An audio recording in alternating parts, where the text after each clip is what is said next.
Bem-vindo ao segundo episódio da primeira temporada do Farolcast. O Farolcast é o podcast do Farol de Desenvolvimento da Paraíba. O Farol de Desenvolvimento da Paraíba é uma entidade composta por líderes que emprestam seu talento, seus conhecimentos, seu know-how em prol de uma Paraíba melhor. E o Farolcast tem a missão, tem o propósito de trazer essas vozes aqui. O Farolcast é a voz de quem constrói. E hoje eu estou aqui para abrilhantar esse episódio com dois grandes líderes. O Zé Carneiro, que já esteve aqui conosco no primeiro episódio, né? Lembra do Grapete, né? Sim, quem que é bom se repete, não é isso? Repete. Então pronto, se você lembra, já denunciou a idade, tá certo? E Sidney Toledo, que é um empresário do setor contábil. Sidney, que hoje também está à frente da Associação Comercial de Campina Grande, uma grande entidade. Zé, seja bem-vindo mais uma vez e vamos conversar sobre o evento que aconteceu essa semana, que foi o Farol de Desenvolvimento, realizando um grande evento, que foi o Fórum para debater os impactos da nova mudança da escala 6x1 para 5x2, ou qualquer outra que seja. Então seja bem-vindo a mais um episódio. Obrigado, Josué. É uma honra estar aqui dando continuidade desse projeto, né, do Farolcast. E realmente essa semana o Farol conseguiu marcar presença de maneira definitiva dentro da estrutura organizacional das entidades patronais da Paraíba, promovendo uma discussão muito profunda, uma discussão muito pragmática, no sentido de analisar os impactos e quais são as propostas de solução para a mudança da escala, o fim da escala 6x1 e o início de uma escala 5x2. Isso a gente discutiu e vai tratar disso aqui hoje. Sidney, seja bem-vindo aqui, tá certo? Você comigo é estreante, mas eu sei que já participou de outros podcasts por aí afora. Primeiro, você como líder do Farol hoje e presidente da Associação Comercial de Campina Grande, uma grande entidade, mais na frente eu vou falar um pouco o quanto ela me inspirou a participar desses movimentos a partir de um dia que eu estava lá quando acontecia uma reunião sobre as águas de Campina Grande. Mas isso é outra história. Mas sobre a escala, que você viu no fórum, nós fizemos essa semana, e seja bem-vindo. Bom, eu que agradeço o convite de estar aqui nesse podcast.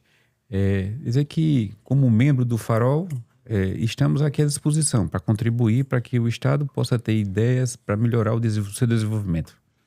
Pois é. Primeiramente, para quem não pôde estar no fórum, qual foi a ideia do fórum, tá certo? E o que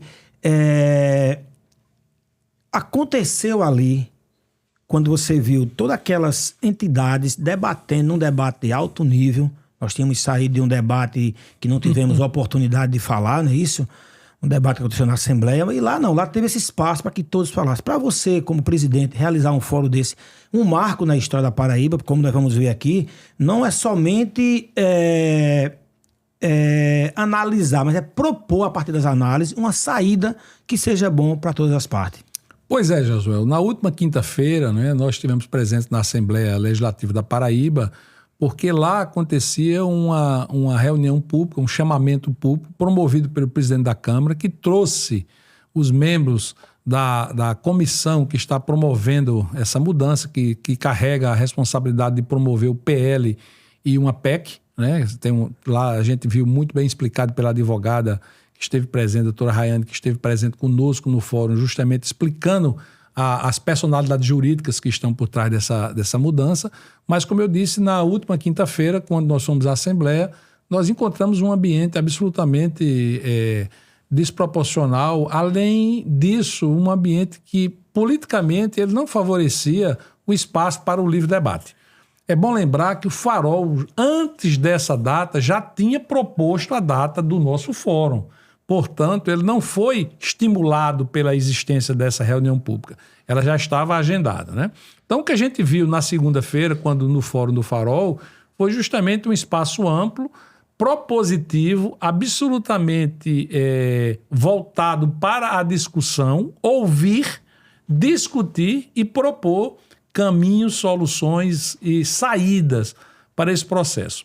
É bom lembrar que alguns países que já promoveram mudanças similares a esta passaram por períodos longos de ajuste, de apropriação da ideia, de adequação produtiva para a sociedade civil. Aqui no Brasil, não. Aqui no Brasil, a discussão é absolutamente politiqueira, não é nem política, é politiqueira, de uma rasidão imensa, tá certo? Milímetros de profundidade, como se isso fosse possível acontecer dentro de uma sociedade produtiva, como é a sociedade brasileira. E esse alerta, o Farol já dizia desde fevereiro, quando publicou sua primeira nota técnica. Não cabe uma medida dessa importância ser resumida a uma decisão política tão rasa, tão limitada e sem uma visão de longo prazo. Isso despertou para a sociedade, para a discussão, e assim como o Sidney estava representando a Associação Comercial de Campina Grande, mais 11 ou 12 líderes, ou 18 líderes de outras entidades se fizeram presentes, discutindo justamente essa importância. É bom lembrar que o Brasil está meio anestesiado com isso, sabe, Josué? A gente não vê nacionalmente um aprofundamento dessa discussão. Eu me lembro como cidadão, como brasileiro, que se isso tivesse ocorrendo em outras épocas, isso era amplamente discutido, isso era amplamente debatido nacionalmente. Infelizmente, a gente não encontra esse fervor, esse interesse em discutir um assunto estrutural tão importante como esse. E aí sim a importância da realização do Farol, do Fórum, do fim da escala 6x1, início da escala 5x2. Sidney, além de você, como empresário contábil, estar em contato diretamente com diversos empresários, e como estávamos conversando aqui há poucos instantes, né, que também tem a folha desses empresários, ou seja, você representa hoje no lado empresarial e também pela associação. Como é que a associação comercial tem orientado os associados, tem se posicionado? Qual é a análise que você faz hoje desses impactos? Aqui uma parte introdutória, já vamos falar sobre os números, entrar em detalhes,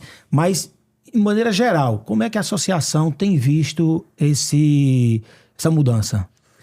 No primeiro momento, com muita preocupação, porque isso traz um impacto financeiro num cenário em que as empresas estão altamente endividadas, com dificuldades nos seus negócios. Então, qualquer custo adicional, isso traz mais problemas, mais impossibilidade de que as coisas aconteçam bem. Então, a gente celebrou reunião conjunto com as entidades locais lá na cidade de Campina Grande para que a gente analisasse o quanto isso representaria de impacto do ponto de vista financeiro e que tipo de medidas a gente poderia adotar para que se pudesse ter minimizasse os impactos. E a partir daí se elaborou um documento com as entidades locais para que a gente pudesse enviar para os nossos parlamentares e eles pudessem analisar isso e, de repente, contribuir para que a gente tivesse alterações na legislação, como emendas ou ajustes, para que a gente minimize os impactos. Essa é a ideia.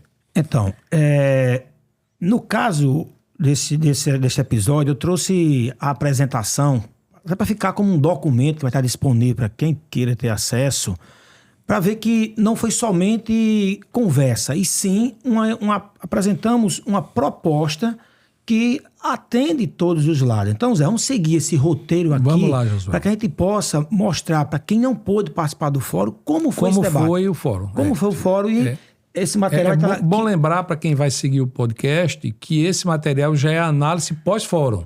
Nós preparamos, nós temos então 3 documentos básicos. Nós temos um documento que a gente chamou de nota técnica, que é de 2 de fevereiro.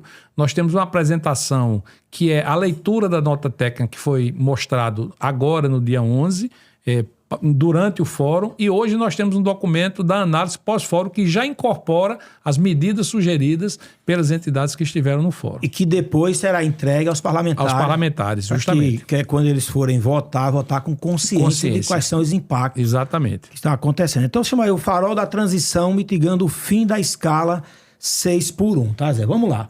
Primeiramente, o risco imediato, um apagão de produtividade. Zé, explica em detalhes aí para quem, até para quem é leigo no assunto, que não está acompanhando, porque o que eu percebo, esse ano, além de estar entrando em vigor, caso seja aprovado, esse próximo ano que entra em vigor, não é isso? Não, Isso. tem, na verdade, Josué, vamos lá, dentro da PEC... Já é de imediato. Tá certo, é de imediato, é uma loucura isso. Né? Assim. Então, para quem não está a par, quem não está assim, atento, explica numa linguagem que todos possam entender, inclusive o trabalhador, que é parte interessada, que precisa estar claro para ele quais são os impactos, porque se vende uma ideia que é tudo mil maravilhas, você vai trabalhar menos e ganhar mais, ou pelo menos trabalhar menos e ganhar a mesma coisa. Mas quais são as consequências disso? Não é assim que a coisa foi. Alguém tem que pagar essa conta. Quem paga essa conta no final? E como eu sempre digo, o empresário não paga, quem paga é o consumidor no final de tudo. É isso mesmo. Nós ouvimos da boca do ministro, que esteve presente também na reunião da Assembleia, na penúltima quinta, né? Que isso o governo não estaria disposto a dar nenhuma contrapartida. Nós ouvimos isso em primeira pessoa, não foi ninguém que contou. Nós ouvimos da boca do ministro Marinho. Então, é importante o trabalhador entender o seguinte. Primeiro, qual é o ambiente econômico que as empresas estão inseridas na Paraíba? Essa mudança, Josué, ela afeta 90% do emprego da Paraíba. Tá certo? É fundamental entender isso. Deixa eu fazer uma pergunta. Qual é o que não vai ser impactado? Os 10%. Josué, na verdade, vamos lá. Quem não é impactado diretamente, porque a lógica da contribuição do pagamento não está na mão do empresariado, é o emprego público. Tá certo? Então, a gente não tem capacidade de analisar. Na minha cabeça, o gestor público deveria estar tão preocupado quanto a gente. Deixa eu só fazer um parênteses aí, mas eu estava vendo um prefeito falando o seguinte, que quem ele contratou, terceirizou o serviço para trabalhar 6 dias, na hora que passar para 5, o cara que tomou o serviço vai querer o reajuste também. Sim, José, mas aí está a história. Essas discussões não cabe a gente do Farol provocar. Nós estamos olhando em cima da classe produtiva. Então, 90% né? agora ficou claro. 90% é afetado. Tá certo? 90% é afetado. E aí, o que é que acontece? Como você bem disse, tem um preço. Eu fico impressionado que as entidades dos trabalhadores não se preocupam com nenhum risco. Que cegueira institucional é essa, tá certo? Que irresponsabilidade é essa que não propõe nenhuma medida de avaliação sobre esse risco, né? Olha, existe um custo, como é que você vai produzir menos e vai ter o mesmo custo para entregar aquele serviço? A gente escutou num vídeo que o Farol também apresentou, que eu recomendo que seja até disponibilizado depois aquele vídeo, onde várias entidades nacionais alertaram, olha, se um restaurante vai ter que contratar um segundo cozinheiro, isso tem que ser repassado, como você bem disse, para o custo da comida. Então, o que é que a gente fez? O Farol, com muita seriedade, ele fez um estudo do impacto do valor da mão de obra sobre aquela atividade. Nós não temos o controle dos insumos diretos ou indiretos dessa faixa, dessa categoria produtiva. O que a gente analisou foi o impacto da mão de obra sobre essas categorias. Portanto, eu não posso afirmar que categoria X ou Y, o preço final aumenta tanto. Mas a gente pode afirmar, sim, que o fim da escala 6x1, o início da escala 5x2 ou da obrigatoriedade da escala 5x2, porque a escala 6x1 fica extinta, tá certo? Isso é um ponto importante para deixar claro, obriga um aumento de custo. É inevitável, não tem como, né? E esse é o primeiro ponto que eu acho que a gente ficou bastante preocupado. Por quê? Porque além de estarmos no momento com inflação alta, com Selic alta, estamos no momento de reforma tributária, tudo isso empurra o emprego para um lugar só, na minha visão, tá certo? Que é a informalidade. Não tem outro caminho para correr o emprego. Né? Sidney, esse percentual, no caso bares e restaurantes, foi isso que você falou, Zé? De 15% ou já foi geral? Não, a gente vai discutir por categoria, mas... Então, quando chegar... É o seguinte, as empresas já têm margem para absorver esse custo?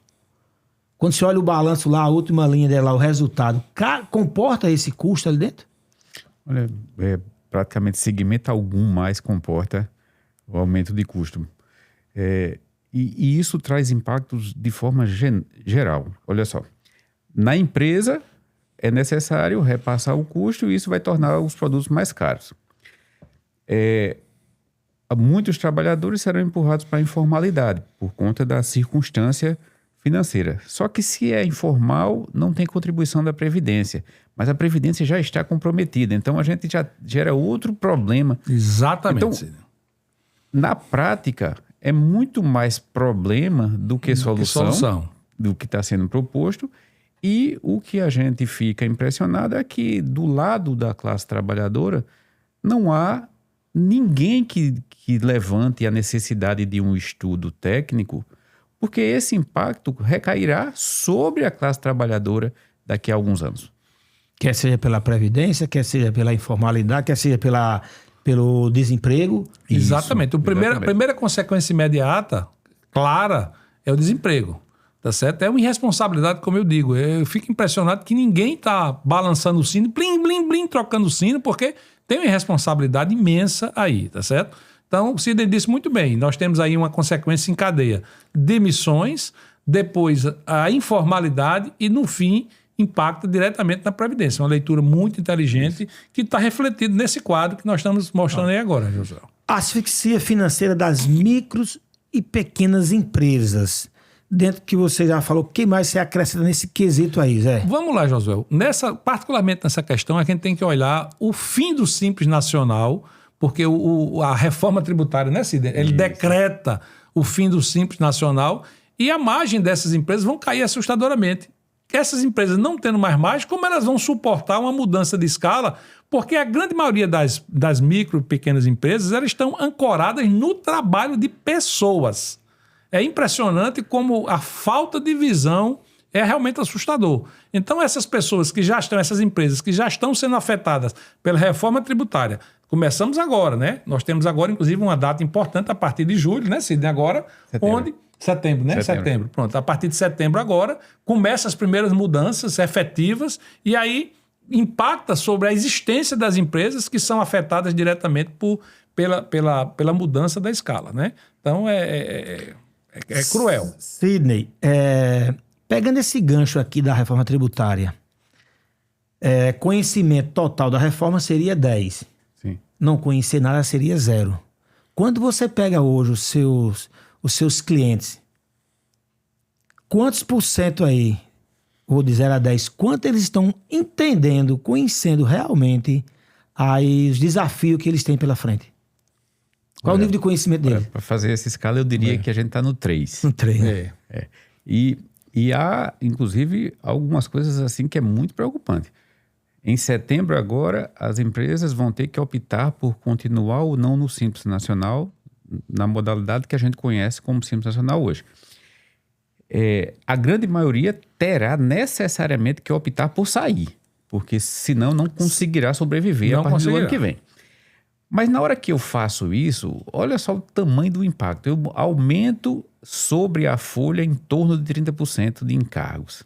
Da forma como está, sem nenhuma reforma trabalhista, que o que a gente está propondo do fim da escala é uma reforma trabalhista. Minha pergunta para chegar aí, ou seja, além de queda coice. Isso. Aí, em cima como diz lá em disso... Caiçara, né, Zé? Exatamente. E em cima disso, a gente vai ter uma diminuição da carga horária, o que refletirá naturalmente em um percentual de aumento do custo da folha.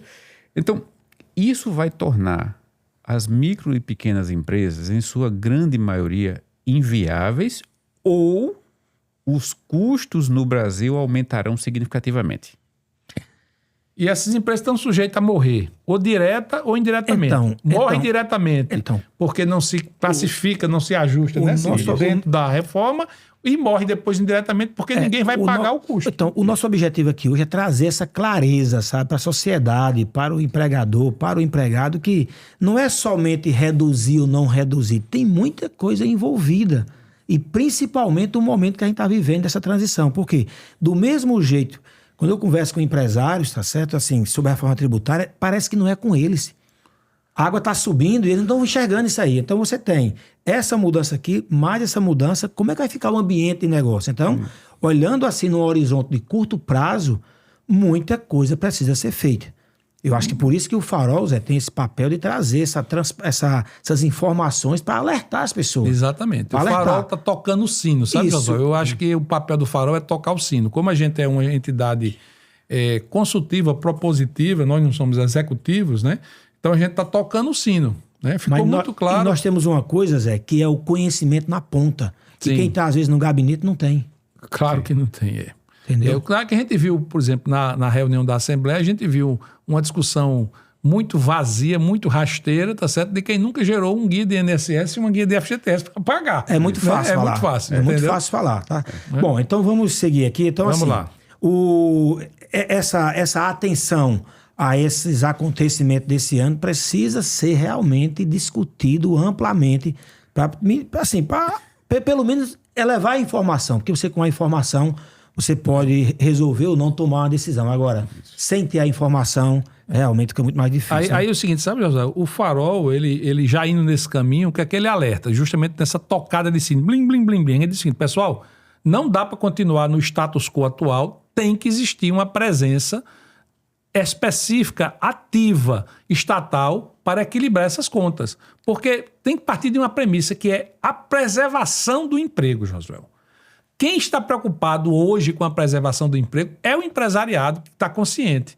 A gente viu que a classe funcional, ninguém despertou ou ninguém quis enfrentar essa dor, tá certo? E quando for mais na frente vai dizer, o empresário é irresponsável, é isso, é aquilo outro, quando na verdade a gente está alertando desde hoje. Portanto, é preciso que o Estado saia desse lugar absolutamente estéril, tá certo? Estéreo em todos os sentidos, estéreo na ineficiência, estéreo na distância com a realidade, estéreo na falta de propositura efetiva e venha para essa balança que está aí desenhada no quadro para dizer, a gente tem que equilibrar essa balança porque o peso em cima das empresas ficou muito grande, porque é redução de hora, tá certo? Com a manutenção da carga salarial, essa conta não fecha. Então, como está aqui, né? Isso, a física da produtividade é a balança do desequilibrado. Ou seja, esse desequilíbrio que a gente está falando aqui é o que pode trazer graves consequências que não estão antenados para isso, pelo menos. Mas também, Zé, colocaram no ano de eleição. É eleitoreira. Tá certo? É uma proposta claramente eleitoreira. Quer ver uma coisa que não cabe na minha cabeça? É o seguinte, se eu tenho hoje 44 horas e se eu reduzo para 40... eu não vou ter que contratar alguém para fazer as 4? Teoricamente vai. Teoricamente vou, né? Isso, então, por que não reduz também proporcional os seus impostos? Josué, olha só, esse ponto é um ponto que a gente precisa discutir. Nós estamos hoje vivenciando a maior carga tributária da existência fiscal do Brasil, tá certo? Dependendo da categoria econômica que você está inserido, né, Cid, me corrija se eu estiver errado, a gente está falando aí de 42% de custo direto, tá certo? Sobre a produção. Isso é uma coisa assim absurda, né? Então, é um peso muito, muito grande, sabe, Osório? Então, a gente não tinha falado disso ainda, quer dizer, além de inflação, além da reforma tributária, tá certo? Além dessa desestruturação econômica, nós estamos vivenciando o maior tarifaço, né? O maior peso de impostos, entendeu?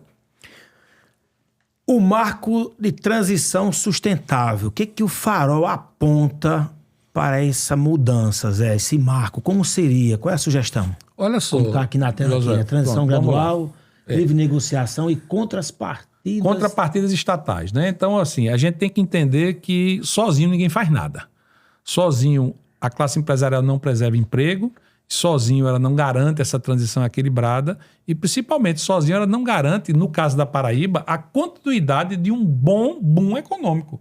Porque, particularmente, quando a gente olha desse processo para dentro da Paraíba, a gente está colocando em risco o momento Paraíba, que o Farol tanto tem discutido, tá certo? Então, a gente escutou, inclusive, do que está aqui conosco, do presidente da Associação Comercial de Campina Grande, uma proposta muito inteligente, justamente, que está aqui, que é essa transição gradual. Um pouso suave de 8 anos para diluir o impacto, ou seja, uma redução, que daqui a pouco tem outro quadro especificamente falando dessa proposta, uma redução de meia hora por ano em 8 anos. Você daria tempo, né, Sidney, de fazer toda a adequação, os ajustes da classe produtora, tá certo? Para que o impacto seja literalmente diluído nesse tempo. Como é que chegaram a isso, Sidney? Como foi o estudo? Quem criou essa ideia? Como é que foi que chegaram a esse ponto? Olha, na prática, quando a gente fez o levantamento de quanto impactaria na folha, então a gente começou a perceber que nenhum negócio, especialmente os pequenos negócios, que é o que a gente estava lidando naquele momento, teria como suportar. Então, a gente disse, até quanto daria para poder aguentar isso? Então a gente chegou numa conta naquele momento que precisaria de pelo menos 6 anos. Então a gente fez uma conta redonda, né? De colocar 8 anos, porque em 8 anos o impacto que cada ano representa seria suportável. E você vai ajustando o seu negócio ao ponto tal que ao final dos 8 anos você já se adaptou àquele novo cenário e a vida segue. É muito interessante e inteligente a proposta, né? Porque ninguém está negando o direito da mudança. Fala-se tanto nas novas tecnologias que permite novas formas de trabalho. Sim, a gente tem um capítulo específico para falar disso. Mas seria de maneira paulatina. Mas deixa, Josué, deixa lá ainda nesse quadro anterior. Veja bem, outro ponto muito importante, eu vou passar dos dois pilares que faltam, mas um ponto muito importante é o seguinte: se existisse realmente o espaço para livre negociação, tá certo? A gente saía muito mais fortalecido desse diálogo, dessa discussão. Por quê? Porque nós não podemos equiparar todas as categorias econômicas, todas as cadeias de produção econômica do Brasil de uma maneira única, tá certo? São realidades diferentes. A gente escutou na segunda-feira lá o alerta do agro, tá certo? A gente viu lá dos quadros que a gente apresentou, poxa, o agro tem a chuva, tem a sazonalidade, tem a produtividade, tem o tempo de colheita, o tempo de plantar. Como é que eu consigo formalizar isso numa lei que diz assim: olha, você só trabalha aqui, só chove esse dia? Não existe, Josué. É uma divagação fora da realidade imensa. E o outro ponto é a ausência da responsabilidade do Estado. Nós temos que conclamar a presença do Estado e tem que existir contrapartida estatal. Tem outro quadro lá na frente que a gente fala especificamente de quais contrapartidas são essas. Mas o pilar é esse, ou seja, nós temos aí 3 pilares. Nós temos um pouso suave, programado, nós temos a proposta de livre iniciativa fortalecendo a necessidade de cada categoria e, principalmente, tem que chamar o Estado para a mesa e dizer: ei, deixe de se omitir, venha para cá buscar a solução conosco. Vamos para o próximo quadro aqui. A rampa de adaptação. Como é que você explica aí para quem está nos assistindo aí e como seria que passa exatamente aqui por essa curva de adoção tecnológica, não é isso? Explica aí, Zé. Exatamente, José. Aqui nesse ponto a gente pegou a ideia que Sidney trouxe e colocou. Com essa escala de você mitigar 30 minutos por ano da redução das horas trabalhadas, você permite a adoção de tecnologias que garantam a produtividade, portanto, a manutenção da razão de existência e de faturamento daquela atividade econômica daquela empresa, tá certo? Sem colocar em risco o emprego. Então é muito claro isso, que à medida que você vai retirando as horas trabalhadas, você investe mais em tecnologia e proporciona a manutenção ou até o crescimento, porque, na verdade, muito se falou na Assembleia que o Brasil tem um nível de produtividade, na verdade, nós estamos estagnados. Se a gente estivesse aqui nessa mesa hoje conversando com o Adailton, que tem esses números bem... Adailton também, nosso colega do Farol... Prazer aqui para explicar. Tem esses números bem na ponta da língua, a produtividade brasileira está estagnada. Não tem aumento de crescimento de produtividade. E a gente precisa agora discutir produtividade, né? Então, a gente está propondo justamente essa transição, tá certo? Com o incremento, essa curva que está subindo, ó, é justamente a adoção de novas tecnologias para aumentar a produtividade. Sidney, no setor contábil, especificamente, tá? São muitos empresários contábeis, como você. Houveram muitas mudanças tecnológicas nos últimos anos. O que esse setor ensina?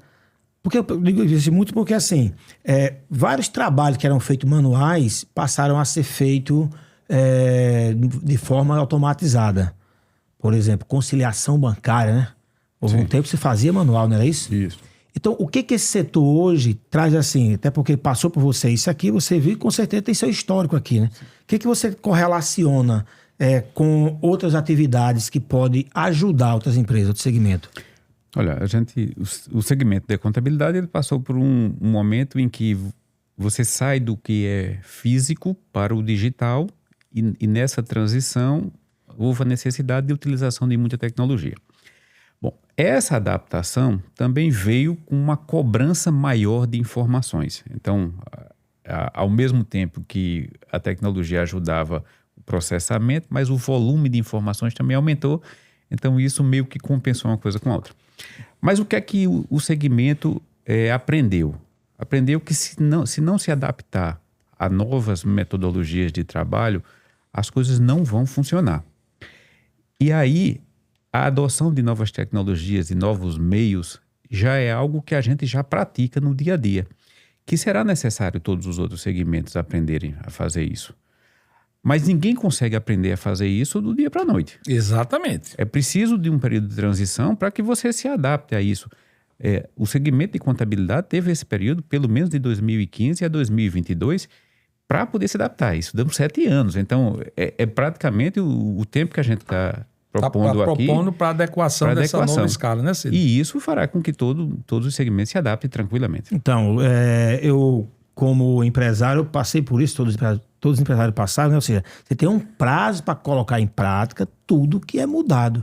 Só que agora estão querendo fazer o famoso goela abaixo, ou seja, de uma vez. Isso. Então, realmente é uma situação muito, Josué, muito complementando, desafiadora. antes de mudar para o próximo quadro dessa informação que o Sidney trouxe, Sidney colocou muito bem. Junto com essa adequação de nova tecnologia, veio muito mais cobrança de prestação de conta e de outras avaliações fiscais contábeis que antigamente não existia. Então, hoje, por exemplo, o que é exigido de uma empresa, de um escritório contábil, é muito maior em escala de produção de informação, né, Cid? Isso. Do que no passado. Então, a tecnologia foi necessária. E tem a ver com essa curva, ou seja, essa adoção dessa curva possibilita que as empresas possam produzir mais. Se a gente pegar o exemplo da classe contábil, de uma grande estrutura contábil, que teve que ter mais informação, mais tecnologia para produzir mais, é a mesma coisa que a gente está propondo. Entendeu? Vamos ao próximo quadro. A necessidade de livre negociação por setor. Tem um pouco que você já falou, ou seja, não deixar engessado, mas explica mais em detalhe aí. Josué, aí eu ia para a gente poder produzir o que está no documento, eu queria deixar aqui dois números desse quadro, tá certo? Vamos pegar hoje uma categoria ou uma atividade econômica que a Paraíba tem se destacado, que é a tecnologia da informação, né? Você sabe hoje que João Pessoa, Campina Grande, a Paraíba hoje é repositório, é lar de grandes empresas de tecnologia no Brasil. O paraibano nem sabe, mas hoje muitas soluções tecnológicas usadas nacionalmente ou mundialmente estão sendo desenvolvidas e estudadas aqui na Paraíba, tá certo?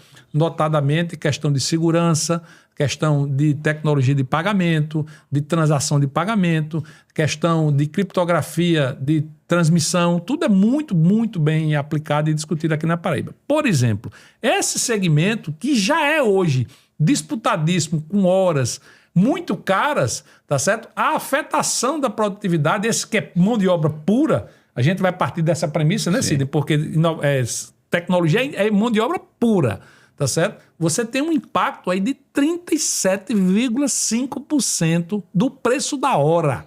É muito caro.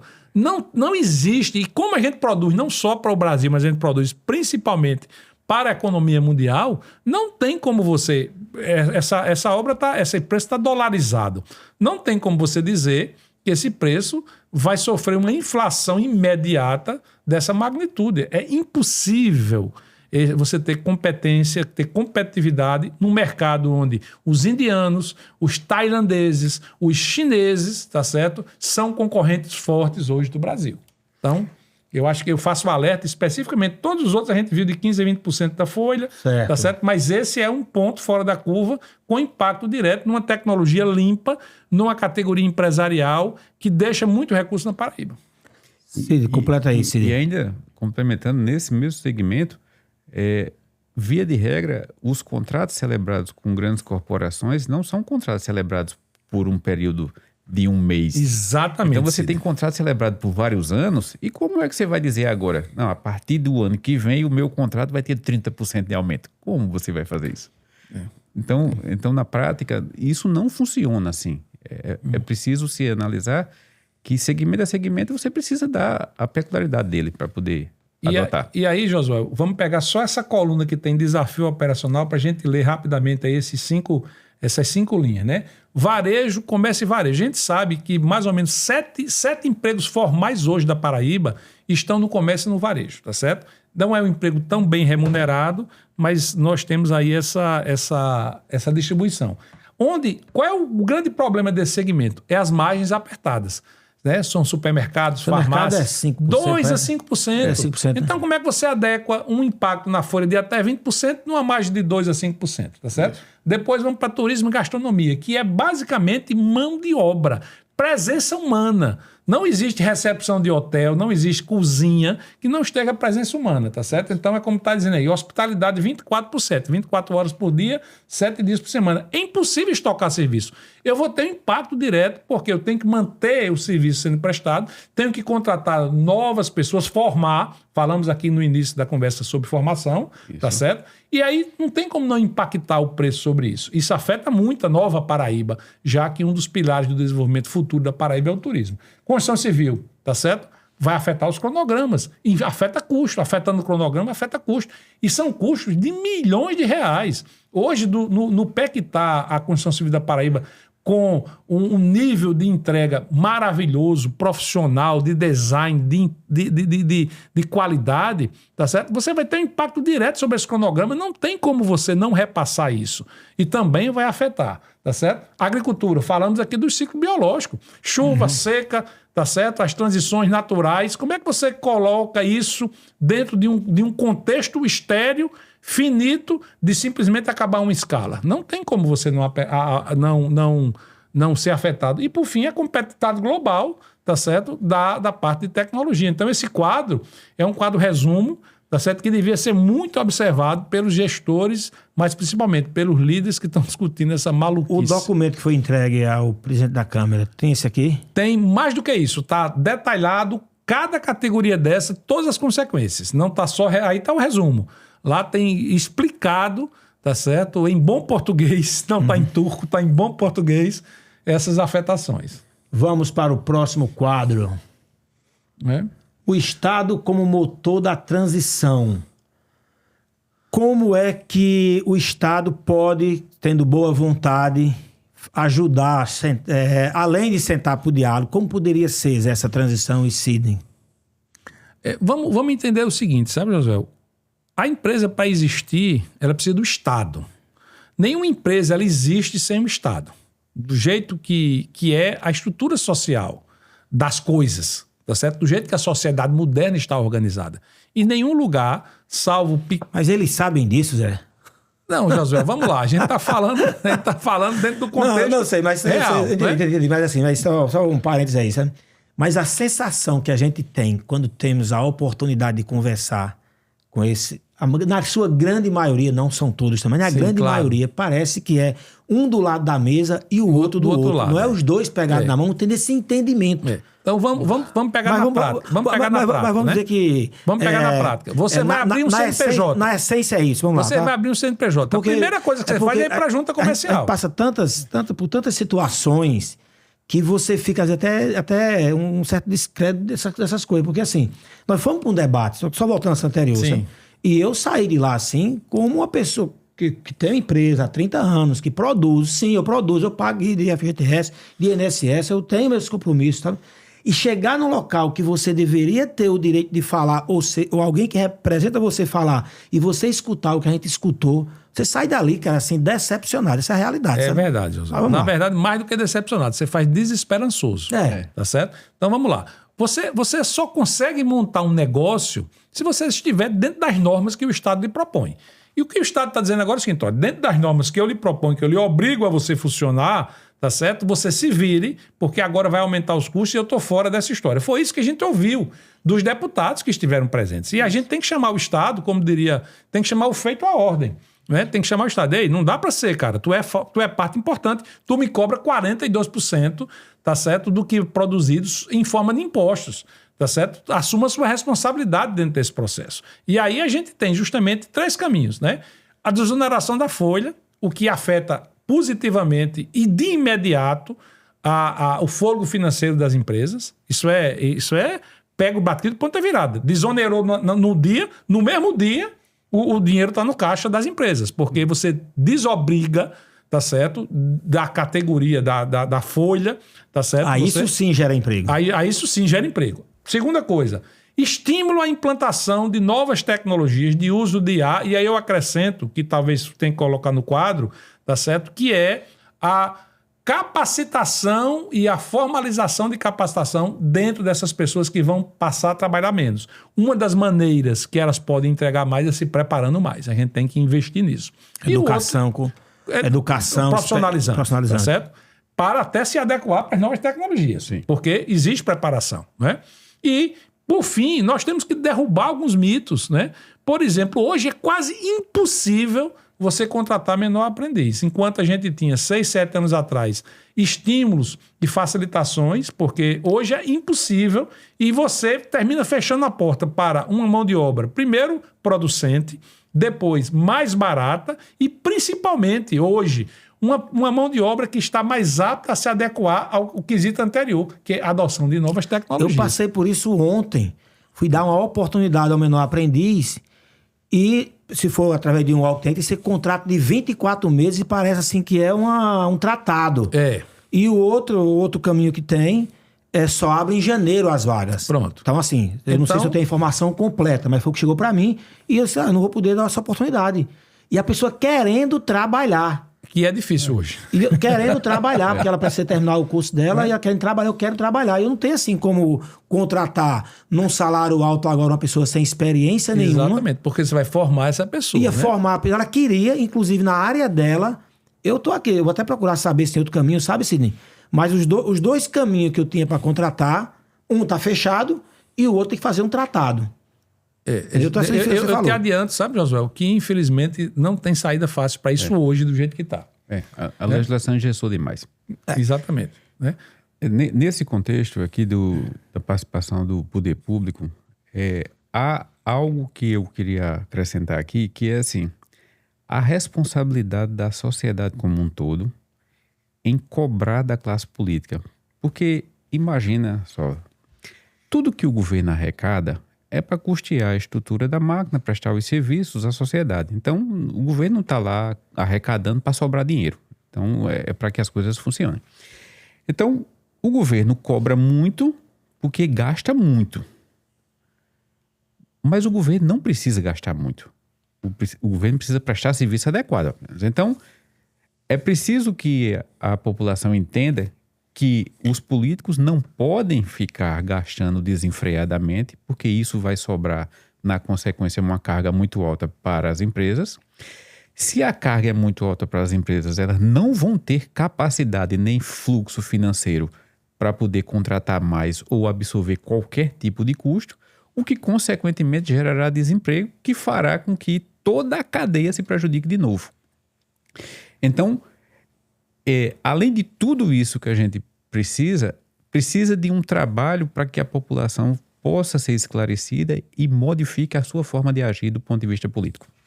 E aí a gente volta, Josué, para o início da nossa conversa aqui, que é a irresponsabilidade da forma como foi apresentada essa solução para a sociedade. Sabe? Realmente decepcionante, porque é como se fosse uma solução mágica de ligar e desligar botão, quando na verdade você está mexendo no coração da estrutura organizacional da relação emprego, patrão, desenvolvimento, progresso. Aparentemente o Estado quer buscar desenvolvimento sem fazer o esforço, tá certo? Então não existe esse custo, né? Bom, viabilidade e adaptação. Desoneração e inteligência artificial, já falamos sobre isso. Quer acrescentar mais alguma coisa?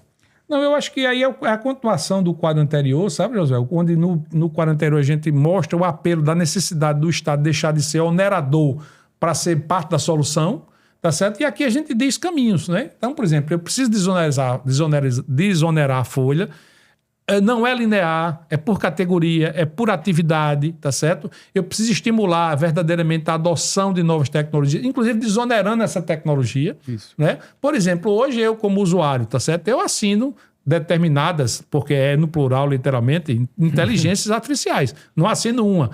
Todas elas eu pago uma taxa que está imposto na taxa. Tem uma delas que eu pago que vem um extrato bem separadinho, tá certo? Então de R$120, mais ou menos 40 e poucos reais é de imposto. É certo? Então, as outras dizem assim, debitou R$100, mas a que custa 120, ela tem lá, é R$42,50, que é de imposto. Então, por exemplo, tinha que desonerar também... Todos disseram que vem assim, né? Isso. Então, eu teria que desonerar também a adequação de novas tecnologias. Não é simplesmente só desonerar a folha. Porque se você quer manter a competitividade das empresas e manter o emprego, você tem que fazer essa compensação das 4 horas. Quem vai produzir essas 4 horas nas empresas que não estão lá naquelas categorias que precisam da presença humana? Quem vai produzir é a tecnologia. Então, precisa desonerar também. Mais alguma coisa aí, Cid, nesse item? Não, nessa linha aqui. Tá claro já, não é isso? Porque aqui hoje, assim, a ideia de gravar um episódio eu diria até que é educativo. É sabe? educativo, é claramente entender. educativo. Você aquele discurso de eu contra eles, de polarização, que não adianta, no final das contas, tá todo mundo no mesmo barco. Com certeza. É o farol, viu, Josué? Nesse aspecto, eu acho que esse documento ele devia, inclusive, ser publicizado de maneira a chegar na imprensa e mostrar que nós não discutimos só a consequência, nós discutimos aqui os caminhos, e são caminhos viáveis. Aqui a gente não está mostrando nenhuma lunaridade de uma quinta-feira cair no domingo, não. Aqui é 1 mais 1, 2 mais 2, 3 E mais o que é 3. mais interessante é que ele está aqui botando a cara e chamando para conversar, para o debate. Mas o debate é verdadeiro, né? Ou seja, Exatamente. para discutir, para juntos encontrarmos uma solução. Porque, pelo que está se desenhando, está se vendendo uma ideia que não é a realidade. Não vai acontecer dessa forma com passe de mágica. Vamos lá, renovação da força de trabalho, facilitação do menor aprendiz. A gente falou nisso, na verdade, aí é o caminho, né, Josué? Aí o resumo, ou seja, eu tenho que criar mecanismos sistêmicos, ou seja, muito mais simples, muito mais acessíveis, tá certo? Reduzindo a burocracia estatal, tá certo? Para a contratação de jovem aprendiz e permitir que as pequenas e médias empresas, tá certo? Componham equipes que se adequem a esse novo momento. E é impressionante, repito, como nada disso foi discutido, apresentado, sabe? Colocado na mesa como sendo uma necessidade para que a gente mude de status de 6x1, tá certo? Para 5x2 é obrigatório. O que na minha cabeça, como grande erro, já começa aí. Ou seja, nós precisamos mudar, sim. Nós queremos uma melhor qualidade de vida, todo mundo quer. As pessoas às vezes dizem assim, a gente escutou lá na Assembleia, foi até um pouco chocante, que as pessoas acham que o patrão tem 8 dias de folga, não é nem 7, né? E, na verdade, o patrão ele tem 7 dias de trabalho. Então, nós também queremos ter um pouco de sossego, um pouco de qualidade de vida, tá certo? Porque não é só nossa vida que está envolvida. Nós temos ali um envolvimento de capital financeiro, nós temos um envolvimento de capital intelectual pouco valorizado, né? As pessoas acham que as ideias, as composições das empresas, das atividades, elas vieram de graça. Elas se esquecem que é preciso fazer uma formação intelectual, uma compulsão moral, uma decisão, eu quero fazer, e colocar a cara, colocar o risco e ir lá e fazer, né? As pessoas acham que isso é de graça. Tá certo? Então, enfim, eu acho que o grande ponto é justamente criar essa consciência para se modificar e fazer com que isso mude. Sidney, você como um homem, assim, empresário de sucesso, um cara que hoje está aí à frente de uma associação, bastante ativo, acompanha o seu trabalho há muito tempo, meu cliente, inclusive, também, tá certo? E daqui a pouquinho eu quero falar sobre a Associação de Campina Grande ainda, sabe? O que me inspirou, sabe? Já implantou, você trabalha somente 40 horas semanais, é isso? Isso, a gente, em nossas empresas a gente já trabalha 40 horas semanais, mas por uma condição Não, fala assim, própria. você, Sidney, empresário. Isso, é Sidney empresário mesmo, tá. é Sidney empresário. Assim, os nossos negócios eles já funcionam dentro dessa escala, então a gente não vai sofrer nenhum impacto do ponto de vista de produtividade, tá? Naturalmente que isso não foi feito estalando o dedo, né? E isso foi feito com a adoção de tecnologias. Isso foi feito com cada dia mais busca por produtividade, por alternativas. É algo que a gente faz constantemente. Então, a gente está buscando sempre melhoria e para que os negócios possam funcionar bem. Diante disso, a gente conseguiu se adaptar. E é essa a ideia. Todas as empresas precisam de tempo para se adaptar. Senão, isso não vai ser bom para a sociedade como um todo. E aí, há uma ilusão tão grande que imagina só. Eu sou empregado, tenho um salário de R$2.000, por exemplo, e trabalho 44 horas por semana. Aí eu vou trabalhar 40 e vou ganhar os mesmos 2.000. Então, isso é maravilhoso, né? Eu estou trabalhando menos, ganhando a mesma coisa. Só que tudo se tornará mais caro pela consequência. Então, aquele 2.000 que eu estou recebendo agora não dá mais para comprar o que eu comprava antes, com os 2.000. Aí eu tenho duas alternativas. Ou eu vou trabalhar mais dias. Naquele dia de folga no que dia surgiu. De folga, para poder compensar e ter uma remuneração para cobrir. Ou então eu vou deixar de consumir, né? Então eu vou diminuir meu padrão de vida. Então, veja o tamanho da ilusão que está se vendendo para uma exatamente. população. Que é quem vai mais sofrer, viu? Isso, para mim, assim, é o ponto-chave da discussão, né? Ou seja, é a forma como estão vendendo. Exatamente. É que o empresário tem muito dinheiro, não mostra as dificuldades que está se enfrentando na atual realidade que nós já falamos aqui, que você vai trabalhar menos, ganhar a mesma coisa e que os produtos ficarão do mesmo preço, porque não vai ter aumento aqui. E com esse engessamento, você falou, não dá nem mobilidade para que você possa fazer alguma uma responsabilidade imensa. Sabe, José, esse último quadro aí, para a gente encerrar esse documento, eu acho que, como você deu iniciar, é um documento didático. Pode passar para o último quadro, Josué? Nós temos aí o seguinte, o resumo que Sidney acabou de falar, tá certo? Nós precisamos de tempo. Essa categoria, esse exemplo que Sidney trouxe aqui, é um exemplo concreto, ou seja, existiu tempo para se adequar para que se chegasse a essa produtividade, permitindo que o escritório de contabilidade, por exemplo, não trabalhe aos sábados. Mas eu tenho certeza que anos atrás Sidney trabalhava aos sábados, porque era necessário para poder entregar as informações para os clientes dele, tá certo? É uma desassociação do que a gente vive na realidade, ou seja, eu preciso ter acordo coletivo, eu preciso ter livre negociação, eu preciso adequar, tá certo? Essa mudança nesse tempo dentro da realidade para cada setor, como a gente já alertou. A realidade daqueles segmentos que a gente pegou aqui os exemplos, cada um é diferente. Para chegar num ponto que é inegável que se o Estado não se mover, não vier para a mesa de discussão e colocar as possibilidades que estão dentro da realidade da decisão estatal como parte da solução, tá certo? Vai ser inevitável, indiscutivelmente, o desemprego, a afetação da atividade econômica, piora da qualidade de vida e outras consequências da desestruturação social muito mais grave. Então, seria irresponsável a gente não alertar que dentro de uma estrutura como a da Paraíba, dentro como está formado a estrutura socioeconômica, essa reforma, essa proposta de reforma, repito, afeta 90% das empresas existentes na Paraíba. E volta para aquele quadro que a gente apresentou lá no fórum. 9 entre 10 reais pode ir na Paraíba vão ser afetados por essa mudança. Eu acho que 100%, tá? Porque eu trabalho hoje na escala 6, 5 por 2 já em uma das empresas. Mas meus insumos serão mais caros agora, tá? Então, para mim é 100%, viu, Zé? Na minha matemática aqui, tá certo? Na verdade, eu entendi o que você falou. Repito, né? Sobre o controle da categoria do setor produtivo, né? Que não está... Entendi. Tá fora. Sidney, o que mais acrescentar aí nesse quadro, Sidney? Não, é só relembrar que, assim, se não houver um movimento coordenado de todos os entes para que a gente consiga encontrar alternativas que beneficiem todos, haverá sempre alguém prejudicado. E quem mais é prejudicado, naturalmente, será sempre a pessoa mais pobre. Porque ele já vive numa condição que já não tem muita alternativa. Então, todos os discursos que os governos utilizam de forma populista, querendo passar uma ideia de que está trazendo bondade, está trazendo melhorias, isso é, de imediato, mas no longo prazo, um prejuízo significativo. E desse prejuízo significativo, a gente está ficando cansado. Eu confesso que, para mim aqui, conversando com vocês e refletindo, né, eu tirei muitos aprendizados daqui que eu não tinha sequer antenado ainda. Eu espero que quem assiste esse episódio possa ter essa clareza, porque realmente esse impacto que vai ser gerado, aquela história, não tem almoço grátis, alguém ia pagar essa conta e o pau quebra do lado do mais fraco, é isso que a gente aprende. Exatamente.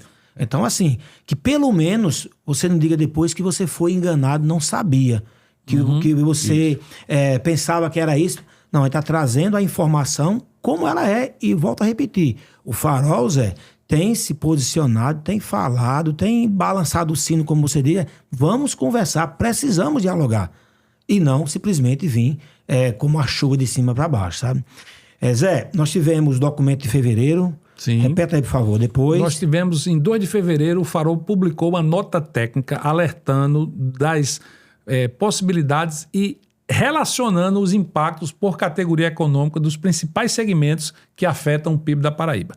Depois nós começamos a discussão, como o Sidney também viveu em Campina Grande, chamando as associações, chamando as outras entidades de classe, promovemos o fórum. Antes disso, a gente foi no chamamento público aqui na Assembleia, na presença do deputado Hugo Mota e dos membros da comissão da reforma trabalhista dessa fim de escala em Brasília, como você bem disse, decepcionante. Promovemos o fórum, repetindo, o fórum Entregou o documento. Entregamos o documento lá, o presidente Hugo Mota, tá certo?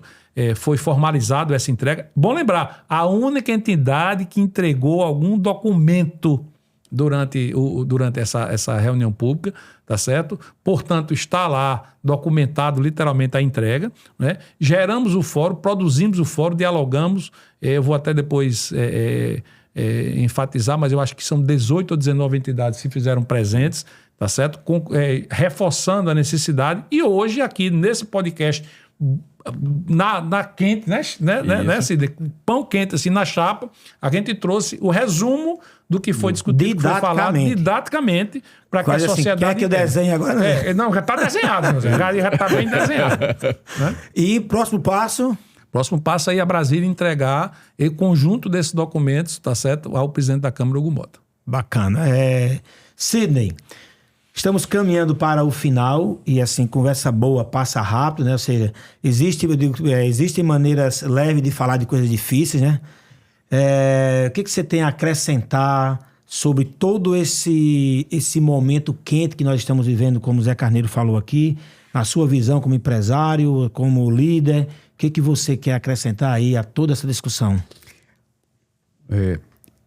Toda essa discussão me chama a atenção para uma outra coisa, que é a necessidade que há da classe empresarial voltar a ocupar os espaços em toda a sociedade para que a gente possa ter condição técnica e real de discutir os pontos e garantir que as coisas melhorem, o ambiente de negócio melhore. O empresariado, de forma geral, não está aqui preocupado em trazer problema para trabalhador, não. Ele está preocupado em fazer com que o negócio dele possa funcionar, que ele possa crescer e isso produzir. Esse tipo de atitude faz com que todo o ambiente melhore. A gente gera mais emprego, a gente melhora a qualidade de vida, a gente aumenta a oferta de serviços e produtos. Então, a gente cria um ambiente cada vez melhor. Mas para que a gente possa fazer isso, a gente precisa da ajuda de todos os entes. O trabalhador é parte disso e ele precisa estar consciente de que ele é parte e precisa estar em conjunto. O setor público também é parte necessária e ele precisa entender o seu papel e precisa contribuir. Todos de mãos dadas fará com que a gente melhore consideravelmente o ambiente de negócio. Esse é o que me chama a atenção. Mãos dadas, olhando para o futuro, como é que eu posso contribuir e você contribuir, não é isso? Exatamente. Zé, a mesma pergunta. O que você acrescenta aí nesse cenário? Josué, eu queria só reforçar uma fala, né? Quem assistiu o podcast, quem está assistindo, pôde ouvir durante esses 50 minutos, quase uma hora que a gente está aqui discutindo essa mudança, a nossa preocupação clara e escancarada com a manutenção do emprego. Esta fala foi repetida aqui, eu estou buscando mentalmente, mas fácil, eu falei essa fala 10 vezes. Tá certo? Então, como você bem disse, que ninguém possa depois dizer que o empresariado não está preocupado com a manutenção do emprego. Porque, como o Sidney bem elencou aqui, a manutenção do emprego é o resultado de um dos pilares que faz com que a nossa sociedade sobreviva, cresça, progrida. A gente saia de um estado mínimo, de um estado que não fornece hoje praticamente nada de qualidade para a sociedade e a gente possa proporcionar à sociedade uma evolução para que a gente se transforme e possa, no futuro, não muito distante, ter um país melhor, mais justo, mais digno, que as pessoas se alegrem e não vivam hoje com essa cafifice de estar todo com raiva do mundo porque a gente tem sofrido muito no Brasil. Alguma coisa que eu não perguntei e vocês gostariam de falar ainda? Conheçam o trabalho do Farol de Desenvolvimento da Paraíba. Todas as entidades empresariais, elas têm um papel importante. Então, é bom que os empresários participem. Então, e assim chegamos ao final do nosso segundo episódio. Eu acho, assim, uma discussão técnica, mas que de muita importância nesse momento que a gente está vivendo, sabe? Você que é trabalhador, você que é empresário, vai passar por grandes transformações, grandes mudanças e várias ao mesmo tempo. Então é preciso você entender o que está acontecendo, quer seja para ter uma opinião melhor, quer seja você se preparar, independente da mudança que vier, nós precisamos nos prepararmos cada vez mais. Se você gostou, compartilha.